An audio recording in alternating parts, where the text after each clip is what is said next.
So if you're planning to move to Luxembourg and want to know कि visa apply करने के लिए कि आपके पास जॉब ऑफर होना मैंडेटरी है कि नहीं, you have to watch this full video. Hi everyone, welcome to my channel fly over with Jaskirat.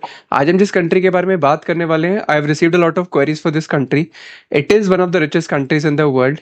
मैं बात कर रहा हूँ लक्सेमबर्ग के बारे में। तो what is so special about Luxembourg, why I personally like Luxembourg is a very beautiful country.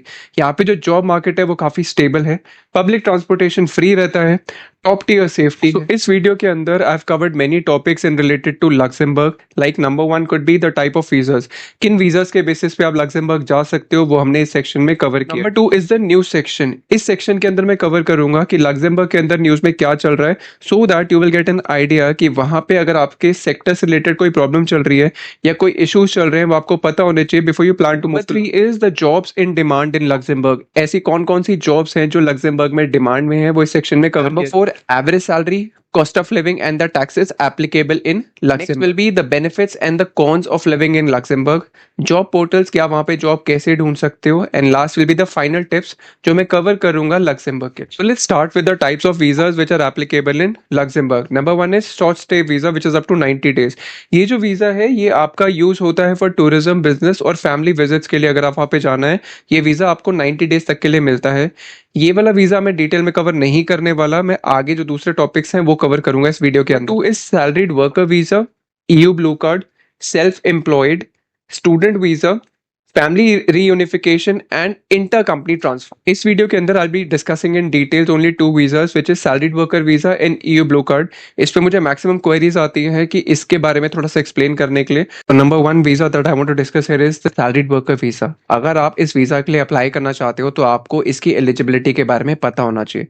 Number one, you must have a valid job offer. इसके बिना आप ये वीजा के लिए अप्लाई नहीं कर सकते। टू इज योर क्वालिफिकेशन और experience must be matching to the job offer. इसका मतलब जो भी आपकी क्वालिफिकेशन है वो आपकी जॉब ऑफर जिसके बेसिस पे आपको जॉब मिल रही है उससे मैच करनी चाहिए, वरना ये वीजा के लिए आप वैलिड नहीं हो, एलिजिबल नहीं। Three, the job must be posted in the EU job market. ये आपका काम नहीं है, ये आपके एम्प्लॉयर का काम है कि वहां पे ईयू जॉब मार्केट में पोस्ट करेगा। वो क्या है वो अभी प्रोसेस समझाता हूँ। Number four is the police clearance certificate and fifth is your medical. अगर आप ये वीजा के लिए अप्लाई करना चाहते हो तो उसका प्रोसेस क्या है? सबसे पहले तो आपका जो एम्प्लॉयर है वो वहां पे ईयू की जॉब मार्केट में एक वैकेंसी डिक्लेयर करेगा। अगर वो वैकेंसी अनफिल्ड रहती है for 3 weeks, in that case जो वहां की नेशनल एम्प्लॉयमेंट एजेंसी है विच इज एडम, इसको सर्टिफिकेट देगी to hire a third country national. जैसे ही आपके एम्प्लॉयर को एडम से सर्टिफिकेट मिल जाता है for hiring, in that case आपको क्या करना है, आपको एक temporary authorisation to stay apply करना है। उसके लिए क्या क्या डॉक्यूमेंट्स की जरूरत पड़ने वाली है, please note down.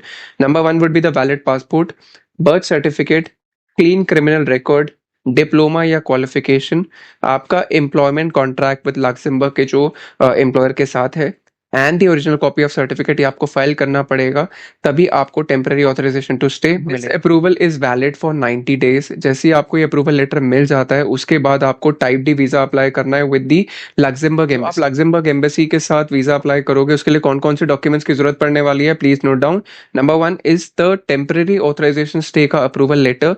Number two is your passport, application form जो आपको भरना पड़ेगा, एम्प्लॉयमेंट कॉन्ट्रैक्ट, एडम का certificate, it is very important, proof of accommodation, proof of financial stability that can be covered if you have got an offer letter from the employer, health insurance and visa fees that you have to pay of 50 euros. All these documents must be translated into either French, German or English, and the processing time of the application, it ranges from between 25 to 30 days for getting the visa approval. So next visa that I want to discuss here is the EU Blue Card. कौन लोग EU blue card के लिए apply कर सकते हैं, please understand. Number one is you must have a employment contract for at least 6 months for being a highly qualified worker. Two, जो आपको salary offered होनी चाहिए on the offer letter, it should not be less than 59,000 euros annually. The qualification and the job offer must match, otherwise this visa cannot be applied. Number four is clean criminal record and the medical certificate. अगर आप EU blue card के लिए apply करना चाहते हो, उसका process क्या है? सबसे पहले आपको टीएस अप्लाई करना पड़ेगा, which is temporary authorisation to stay. जैसे आपने सैलरीड वर्कर वीजा में किया था सेम डॉक्यूमेंट्स आपके लगने वाले हैं। नंबर 2, वो मिलने के बाद आपको वो 90 डेज़ के लिए मिलेगा। इसके बाद आपको करना है टाइप डी वीज़ा अप्लाई यहाँ की लक्ज़ेमबर्ग एम्बेसी के अंदर। Process is same as with the salaried worker visa which is पहले आप टीएस अप्लाई करोगे, उसके बाद आप टाइप डी वीज़ा अप्लाई करोगे। बट फ़र्क क्या है, जब आप लक्ज़ेमबर्ग पहुँच जाते हो, आपको 3 दिन के अंदर वहाँ के लोकल कम्युनिटी में डिक्लेरेशन फाइल करनी पड़ती है। उसके बाद आपको वहाँ जाके ईयू ब्लू कार्ड के लिए अप्लाई करना पड़ता है विदिन 3 मंथ्स। वहाँ पे अप्लाई करोगे, आप ऑनलाइन भी अप्लाई कर सकते हो और पोस्ट से भी अप्लाई कर सकते हो। इसकी जो फीस होती है ईयू ब्लू कार्ड को अप्लाई करने के लिए, दैट इज़ 80 यूरो। तो नेक्स्ट स्टेप इज़ दैट मैंने एक कंपैरिजन किया है between salaried worker visa and EU blue card. कौन किसको अप्लाई करे, it becomes easy for you to decide. So number 1, कोई भी नॉन ईयू नेशनल अगर जिसके पास एक जॉब ऑफर है, वो किसको अप्लाई करेगा, that will be apply to salaried worker visa. EU blue card के अंदर एक highly qualified person with a contract of at least 6 months करना चाहिए। नंबर 2, यहाँ पे सैलरीड वर्कर के अंदर कोई एजुकेशन की रिक्वायरमेंट नहीं है, बट ईयू ब्लू कार्ड के अंदर यूनिवर्सिटी डिग्री की रिक्वायरमेंट होती है। नंबर 3, कोई मिनिमम सैलरी की रिक्वायरमेंट नहीं होती है in case of salaried worker visa, but EU blue card को अप्लाई करने के लिए आपके पास जो जॉब ऑफर है वो मिनिमम 59,000 यूरोज का एनुअली होना चाहिए। नंबर 4, एडम सर्टिफिकेट की रिक्वायरमेंट दोनों के अंदर है, so there is no difference in that. इसका मतलब जो आपका एम्प्लॉयर है वहाँ की जॉब मार्केट में वैकेंसी डालेगा, 3 महीने वेट करेगा, उसके बाद उनको एडम से सर्टिफिकेट मिलता है, वो आपके साथ शेयर करता है, जिसके बेसिस पे आप टैस which is the temporary authorisation to stay, और उसके बाद फिर अपना टाइप डी वीज़ा अप्लाई करते हैं। सैलरीड वर्कर वीज़ा वैलिड होता है 1 साल के लिए, और ईयू ब्लू कार्ड जब आपको वहाँ जाके मिल जाता है, it is valid for 4 years. Last point is जो फैमिली रीयूनिफिकेशन होती है वो सैलरीड वर्कर वीज़ा में उसमें काफ़ी टाइम लग जाता है, बट ईयू ब्लू कार्ड के अंदर वो काफ़ी फास्ट प्रोसेस होता है अगर आपको ईयू ब्लू कार्ड मिल जाता है तो। Next section is the new section. ये न्यू सेक्शन क्या है, ये आने वाली मेरी हर वीडियो के अंदर मैं कवर करूँगा। I just want to make sure कि अगर कोई किसी भी कंट्री जाने का प्लान कर रहा है और उसको वहाँ की न्यूज़ के बारे में पता चल जाए कि वहाँ पे उनके पर्टिकुलर सेक्टर्स रिलेटेड क्या चल रहा है, so it be easy for them to decide कि वहाँ जाना चाहिए कि नहीं जाना चाहिए।